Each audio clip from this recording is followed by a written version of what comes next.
Taylor could look to do the same. I would expect maybe an Anivan to try and shut down some of the early roams. But overall, you might see a lot of focus on these AD carries, Civic, Kalista between the two teams. So yeah, that's where the focus is going to lie in the bans and the first few picks initially. However, though, having the red side is an advantage when it comes to having the final counter pick.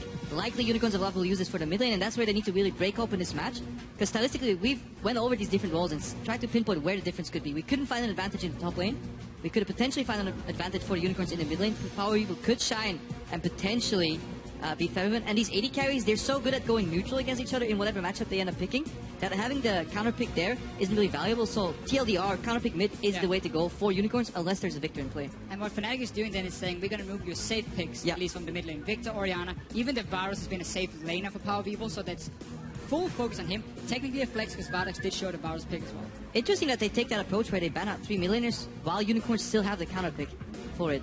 Usually that's some approach I would see maybe perhaps on blue side, so you have to force yourself into an unfamiliar matchup and then get counterpicked very hard. Whereas this leaves open a wealth of champions for the Unicorns. They can pick their jungler, they can pick their support, which they can roam together with and get through the early to mid game. I do really like the first pick from Fnatic on Sivir. Yes, it's such a key pick for Vardax and Unicorns of Love. At the same time, we also see the response being, we take away Rek'Sai, it's been the main jungler for Reyno, so we're kind of stealing a little bit from each other here. Obviously 2 picks that will still benefit their own teams a lot. Fizz, is that going to be a thing for Unicorns? They banned it every time against Rocket, even on red side. It has to be. If you prepared enough for this matchup and you know how hard you will get pressured in picks and bans, then you need to have at least the option to play Fizz. If it's not this game, perhaps next game. I know that Lulu was banned, but it was also banned all 5 games in the quarterfinals. I'd like to track that and how it impacts the game. That Sivir point that you mentioned, Officio, 4 out of the 5 matches Vardax played that also in that quarterfinal. With Horror locking in Rek'Sai, he's denied reign over his highest priority comfort pick, but it's not the Elise. No, and that's another one we need to follow. Reyno was champion for. Will he start playing Elise in Italy? Will it fit in what he likes to do and how he likes to play? Or will he just stick to Gragas, which we've seen time and time again? Yeah, traditionally in these positions, when Fnatic finds himself with an early game, early pick on, for example, the Sivir, then Rek'Sai gets taken away, they usually lock in Gragas here as the second pick, favored by Reyno. Performance-wise, he does better on Rek'Sai than he does on Gragas, but it does seem that he has expanded the champion pool and picked Elise. But in turn, that kind of messes with the balance. Fnatic usually run 3 carries plus 1 tank. If you go Elise, yes, you can build her with Sin Hook, but she isn't the ultimate super disengaged tank champion. This may mean that Fnatic will have to defer or change up their pattern in terms of style. And because of the fact we normally see Huni on these carries top lane, yes, Shen is a flex pick, but I would expect it to go down bottom lane for Yellow Star, depending on what we see Unicorns do. But it's very important for Fnatic to have some of these flex picks now that are on blue side to see what Unicorns will lock in for either top or mid lane, and then you can always swap it around and potentially at least counter one of the lanes. Yeah. We'll decide what Fnatic do in the next round of picks, but with the hover for Annie, obviously it's not going to get locked in now. There's not the focus on Hylissang's champion pool. Morgana was up and available. He's prioritized different champions. It's not what we were expecting coming into this game. Yeah, decided not to ban the Annie, but also leave Alistar open, which technically has been the higher priority pick for him. So saying, you know what, we don't want to ban 2 supports, we don't want to first pick one either, because we're expecting or hoping to get like a Kalista Sivir, so therefore we just leave both of them, and we're going to have to see what Hylissang can do with his roams. Change up from Vardax as well. Lucian seems to be a bit more here. You just need I almost want to call it a safe AD carry. You can just go even in lane, which is what he normally does, and then try and open up Hylissang. The problem is the usual AD carries you go even with a lane are fine doing that because they offer something else for the team. When you go even in lane with Sivir, you bring on the hunt to your team and you can excel at grouping. When you go even with Lucian, you just lose. Because all you do is skirmish. We've seen Lucian picked in LPL in these heavy, very mid-game focused skirmish compositions, but that doesn't seem to be what the Unicorns are necessarily aiming for, nor do I think that's the way to beat Fnatic. Not a big fan of a Lucian pick. It must honestly just be like Vardax. We have 2 AD carries being banned away. Even the Varus is gone in this. Also, 2 AD carries is gone in Varus, which was the flex pick. What can you pick where you can handle yourself? And that is what he opted to go for. We need to follow Vardax and his picks through this series. Fnatic, though, finally someone in Europe plays Azir. This champion is still extremely strong in the mid lane. You can build Nash's Tooth in the early game to make up for that lost attack speed on the passive, and you have a fantastic scaling into late game still. So I'm happy to see it being played because also it's a fairly safe blind pick coming in for February. If you look at what Power Evil normally likes to play in that mid lane, he has the last pick, as expected. Needs to be a whole lot of damage for him because there is not a lot, and he's going to go with that AP comp. I don't like... See, okay, let me rephrase it this way. Usually when the Unicorns play Kog'Maw, some games they seem to be building in composition, not really knowing where they're going, and like, alright, let's play Kog'Maw. And then it doesn't all work together. I like it when the Unicorns play Kog'Maw, when you can see clearly that the composition they had before was building up towards that Kog'Maw. With the Lucian pick, I don't really think they had in mind that they were going to be playing an AP Kog'Maw composition at the start of Champs League, so this seems like a Hail Mary almost. It seems like they're picking each lane on its own. Yeah. Being like, okay, what do you want to play top? Okay, you like to play big tank, so you get the Nautilus. Bottom lane here, what can you survive the lane with? Okay, Lucian for you, and then comfort pick for Power of Evil. It is a traditionally good pick into Azir. Like, long-range poke is good against him, but the rest of your composition is not long-range. You have the lowest range AD carry, Alistar melee range, Nautilus melee range. So Spring finalists, Fnatic and the Unicorns of Love.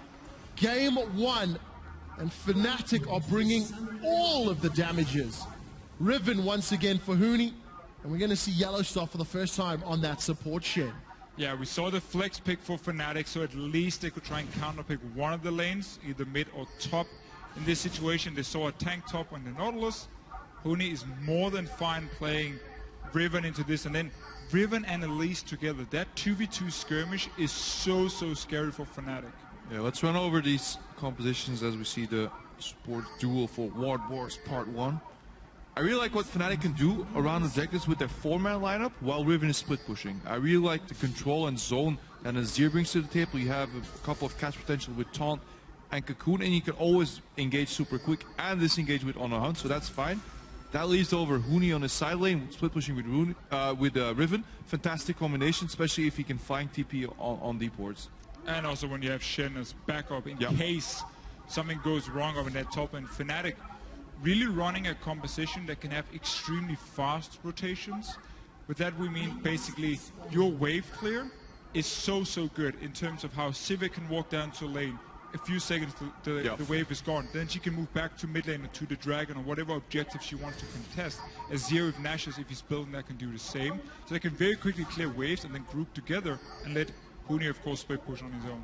And that in turn creates just a lot of tempo. And if you have a lot of tempo in a map, that you can move around away from the Kog'Maw. We've seen when Unicorns of Love play this AP Kog'Maw, up until the 23-minute mark roughly, they have to play around mid lane all the time. If Power Evil goes to bot lane to pick up some farm somehow, or goes for a Gump to just finish that last item, so many times we've seen the Unicorns get engaged upon and straight up lose the game. So very predictable gameplay. And if there's any team in Europe that will exploit predictable gameplay, it is Fnatic. And funny enough, week 1, first game, Fnatic Unicorns of Love, we saw the same kind of setup for Unicorns. It was Power of Evil who left that mid lane to pick up a wave.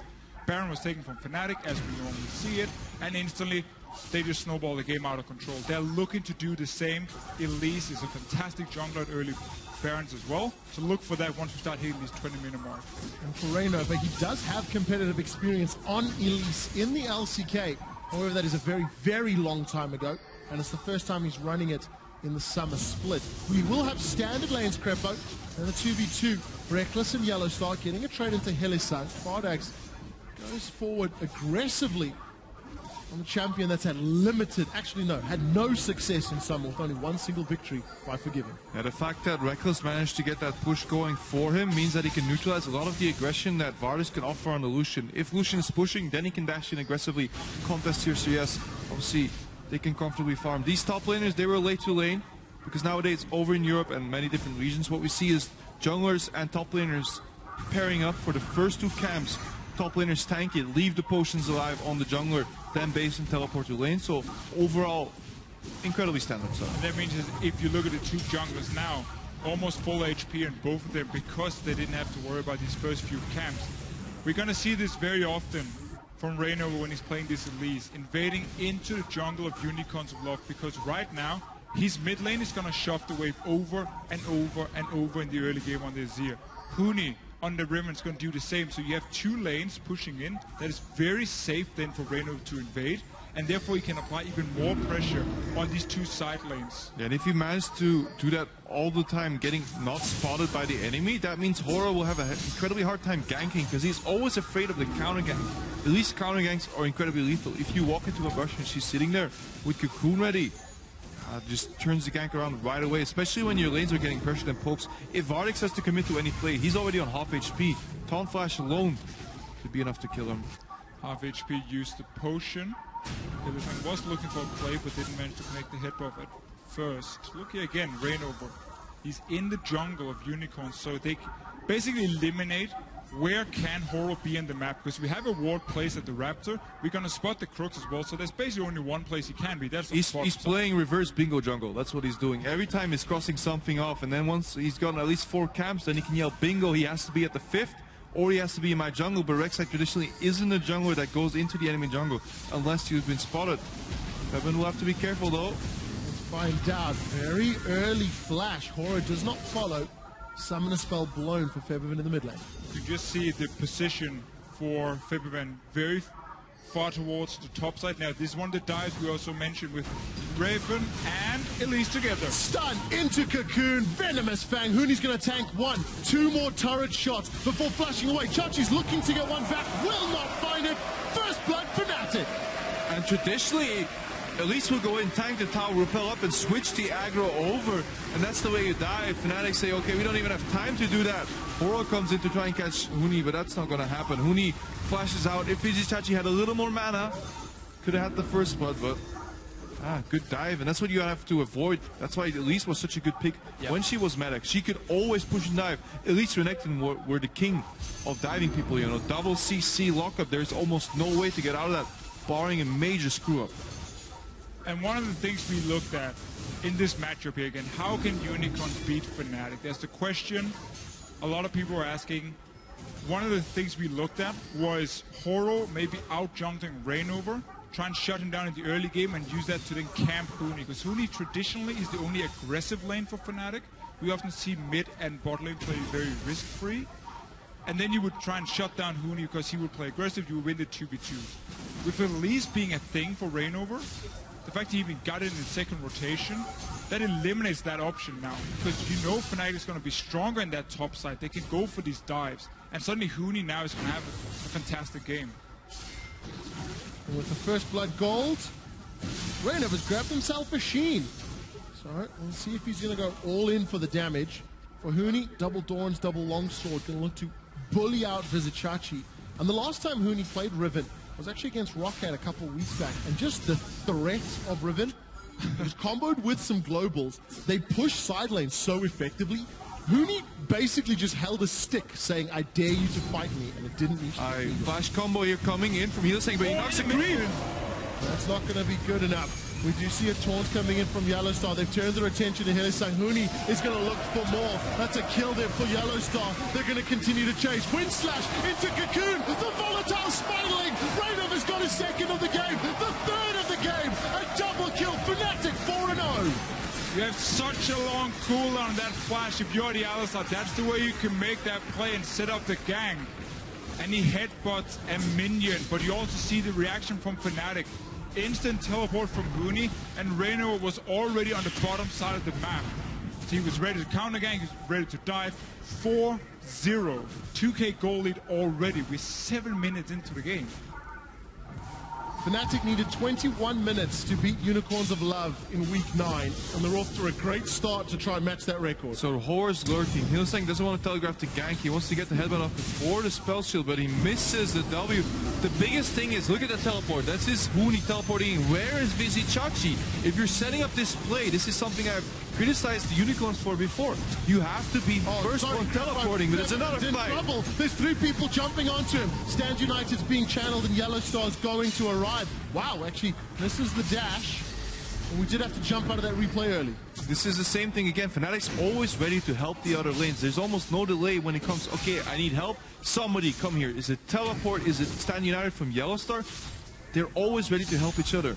And this time, it wasn't a random play set up by the Unicorns. Horror's lurking. He's telling his team, I'm going to gang.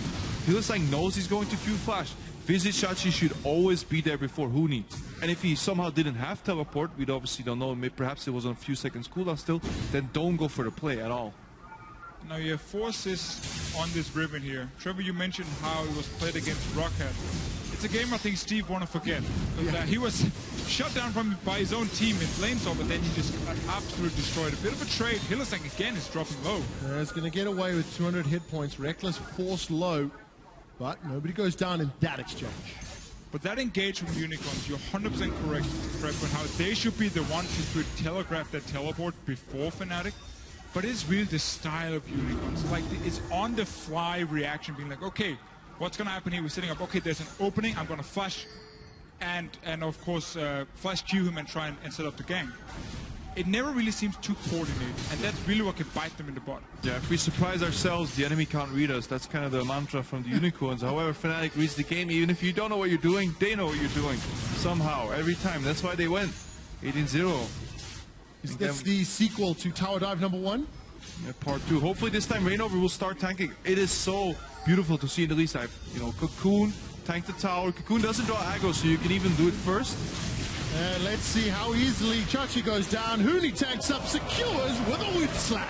They keep doing the same setup where they want Reignover to be able to deal maximum amount of damage, so he doesn't have to repel and reset tower aggro. So Huni just uses his mobility.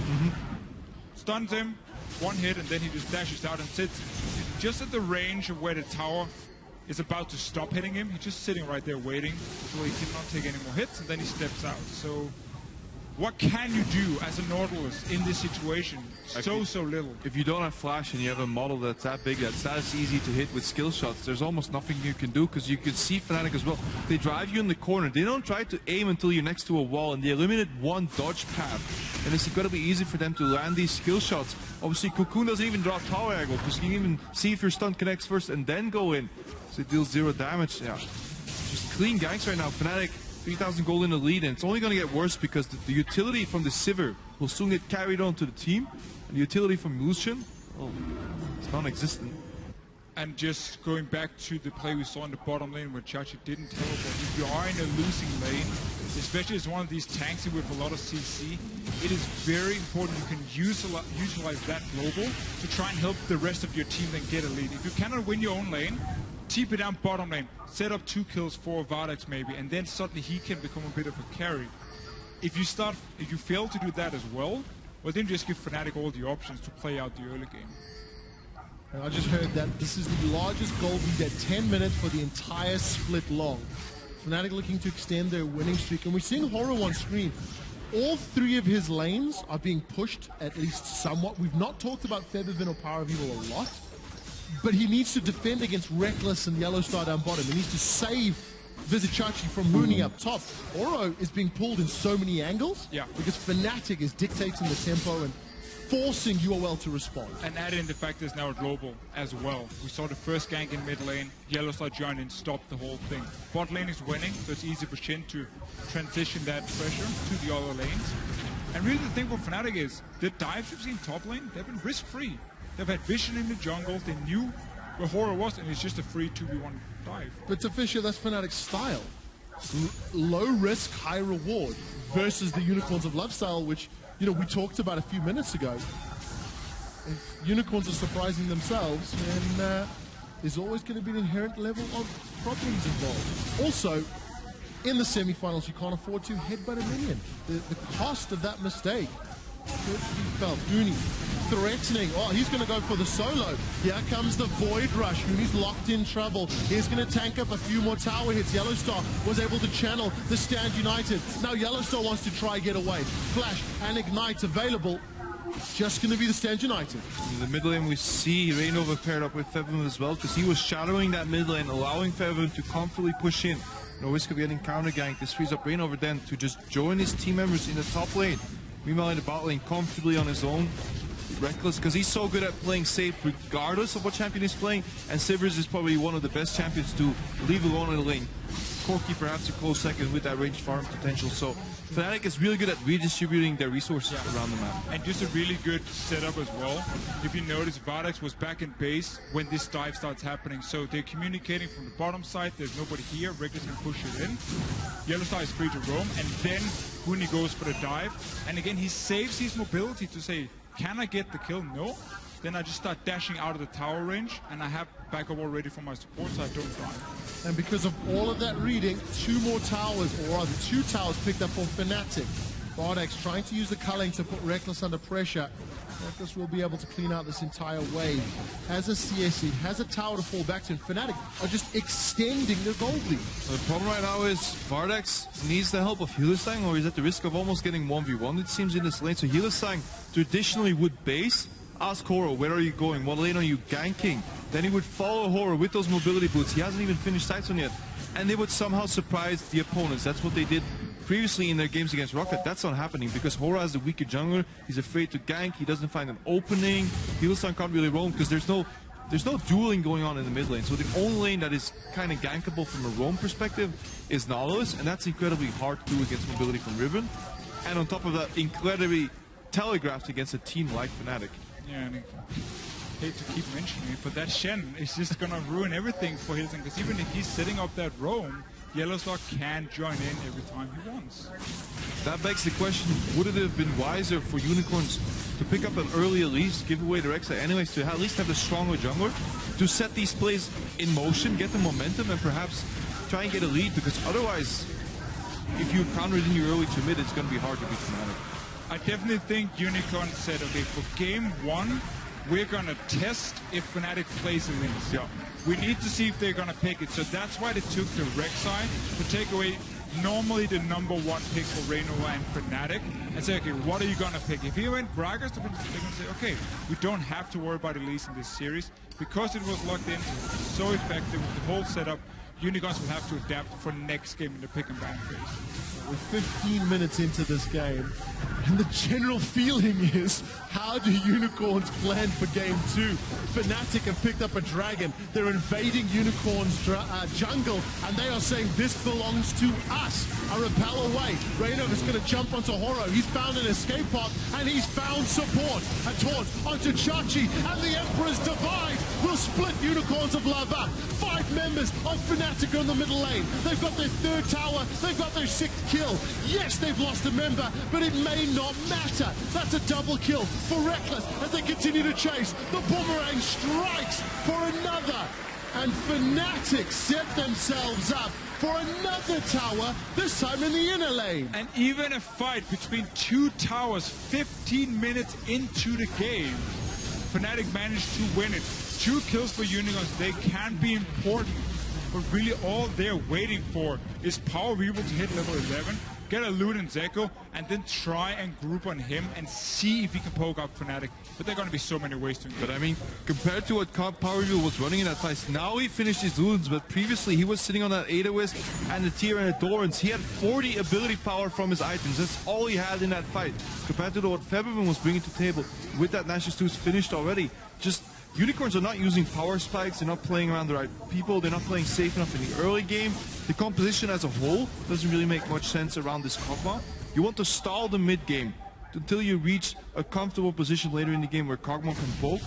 But your champions scream early action. You have base stats CC on your top laner that has to teleport. You have the most aggressive laner in Lucian, but they're not really using it. Let's watch that again though. Yeah, so notice how rest of Fnatic is just taking down tower first, also so they can set up the Zia tower afterwards. We're fighting between 2 turrets at this point.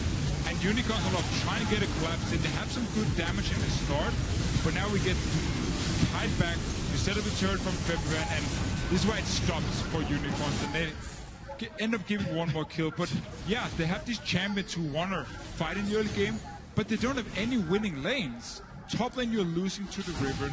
Bottom lane as well, the Sivir is going to constantly shove in the Lucian, and you're losing the jungle matchup one-on-one early on as well. So you might have champions who want to fight early on and then one guy who wants to scale, but you're not stronger anywhere on the map for the first 15, 17 minutes. Reynova almost gets caught out, but he has the support of Febiven. Cheeky enough to steal away that large Raptor. Fnatic are pulling 500 gold ahead every minute this game. They've built themselves up nearly a 9,000 gold lead.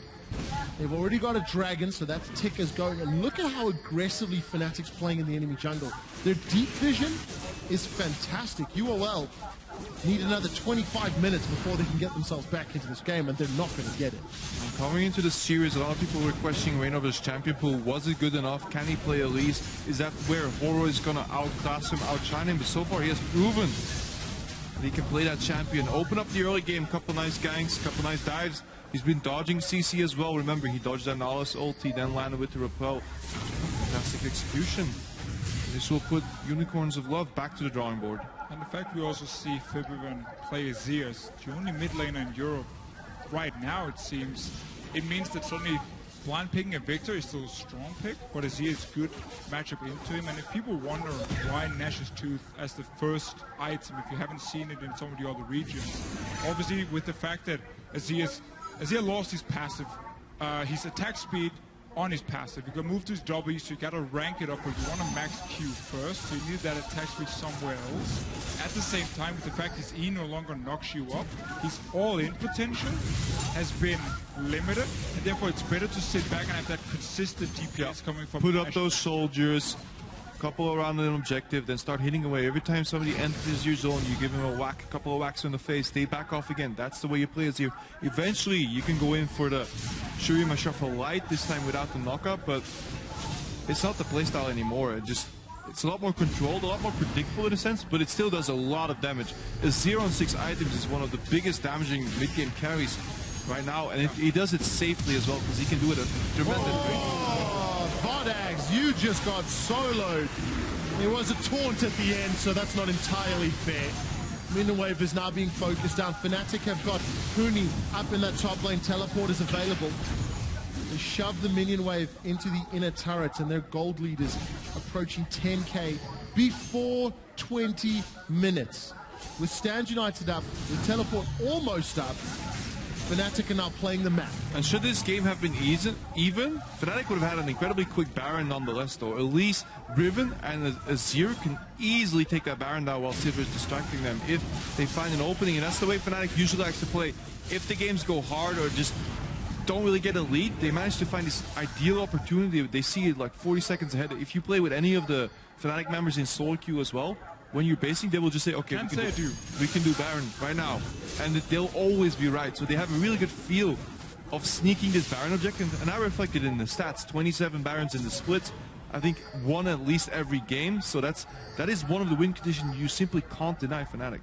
And it's just how good they are at setting up minion waves as well on the map. We talked earlier about how good they are at fast pushing waves of this composition. When you have a Sivir, when you have Nash's Tooth on and Azir, how quickly you're going to shove at least 2 lanes. That enables you to move into the jungle, set up that deep vision, or just look, oh, is Unicorn sitting back and like trying to wave play at a tier 2 tower? Well, we can now rush that Baron. It is a risk-free play because we can see them move in, and worst case, we just back away and we reset the whole map. So it's always these low-risk situations for Fnatic that they're very good at setting up. Dragon number 2 easily secured by Fnatic. Unicorns, they need to keep scaling. They need to keep getting some farm and items. And for Fnatic, with a little more respect now. They're pushing deep into UOL territory. The level of pressure has slowed down. And it is undeniable how limited Unicorns of Love options are. I think what tells the story of Champs League the best, and the way this early to mid-game has evolved, is the fact that Unicorns of Love have yet to take a single tier 1 tower. They haven't even crossed the river at all lately. Yes, they're so far behind right now, but early in the game, as Deficio was pointing out, that massive amount of wave clear, quick wave clear, easy wave clear, just gives you so much tempo. Fnatic managed to make plays while not losing any cross maps, due to the double global that they're running with the teleport on Riven, with a high mobility aggressive jungler on Elise, and then obviously Stand United as like the worst case band-aid. Just, yeah, solid draft from Fnatic. The strong lanes, rain over early on, basically saying my early game is finding Horo, and then we won't dive the top lane when I have a chance, when I know Horo's on the other side of the map. So the super control, things needs to change for Unicorns in that pick and ban phase. Problem is there's just so many picks for Fnatic you gotta consider now. Also, just as a style, I don't think it's wise ganking a Sivir lane, ever. Even if you get 1 kill on her, you don't put your laner far enough ahead to be able to do something. She will still be able to wave clear, she will still bring that utility. Eventually, Fnatic will still take that Baron. Wow, defensive play from Unicorns. Huni has TP'd into the pit. Sand Soldiers, they get commanded to go forward. Baron will get secured. It's actually Reckless that secures it. Unicorns unable to contest. Fnatic have the earliest average first Barons in the entire league. Look at the itemization. Rylai's and that Nash's. Need to see Large Rod plus Giant Spell Negatron for Reyna, but there's damage, there's tankiness, there's Baron empowered minions, and the only wave clear that's safe is a culling and a living artillery, which is going to be so difficult to clear up Baron-empowered minions. Well, you can puke on them as well if you're power people, that's about it. But it really speaks to the lane for Unicorns. If the best option or the safest option was to try and gank that Sivir lane and try and gank the Shen lane and maybe shut down a global, because it couldn't go anywhere else. To go top, you die 2v2. Mid lane, we saw how easy it is for the Azir to just escape. I think you could argue that he could go top and he should take that risk, as we see Vardex completely get annihilated here behind this tier 2 tower. Even if it's a risk ganking the top lane, I feel bringing double CC towards a Riven lane, perhaps to shut him down. The only person that I've seen go down in these ganks so far for Fnatic entire season has been Huni. Unicorns of Love tried it the previous match as well, week 9 I believe it was. Last game. Or, yeah, the last game that they played, they tried to take him down. So sadly enough, even 0-2, Huni will just teleport once and equalize that lead with a single teleport, but that has to be the approach. That was the thing, how Unicorns could maybe try and win the early game was by shutting down Huni. Still, to me, if you don't have a stronger 2v2, it's just too risky to do. So Reyna just camped that lane. This Chachi, we've seen it before. Down again. Yeah, 6 towers now, all outer turrets are down. Fnatic are using this Baron buff. We're only 23 minutes into the game, and they're in the bottom inhib turret. Yeah, they're doing a 1-3 run, spreading out that Baron buff on all the minions everywhere. They're already so much stronger. Dividing the Unicorns even makes it harder for them to come back, because in single numbers they can never beat their opponents, even with the help of the tower. Reyna is taking on a middle lane tower right now. Reckless is hitting the top one. Riven on Huni is on the bottom lane tower. Unicorns, they don't know where to go first. There's just too many things to do in UOL. They do not have the resources to deal with this level of pressure. Inhibitors being focused in the top lane by Reckless. Feathervin, he's moving in with the help of Rainover in the mid lane. Inhib down at 24 minutes. Fnatic, they're still not backing. Chachi throws out the Riptide, but that's not going to draw up. Huni's got yet another tower.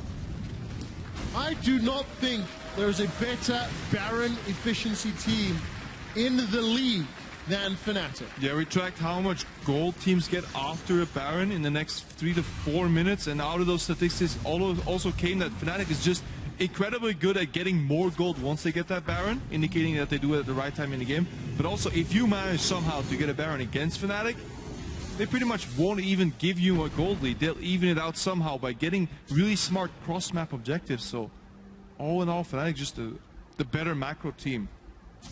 And then how do you beat that? You kind of have to drag them into the chaos.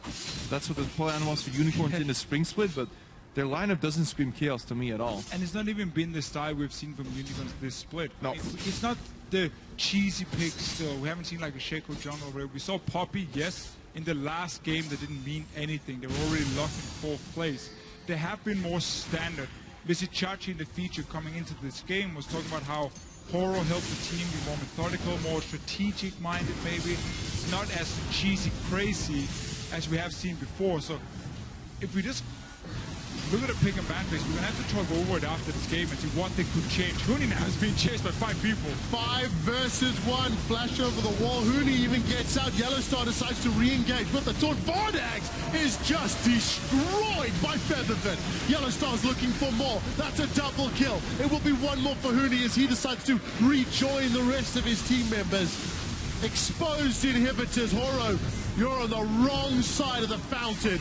Goes down, 4 kills to Fnatic. There's super minions near the top lane. Rainover's going to get the ace. 16-2, 20,000 gold in the league.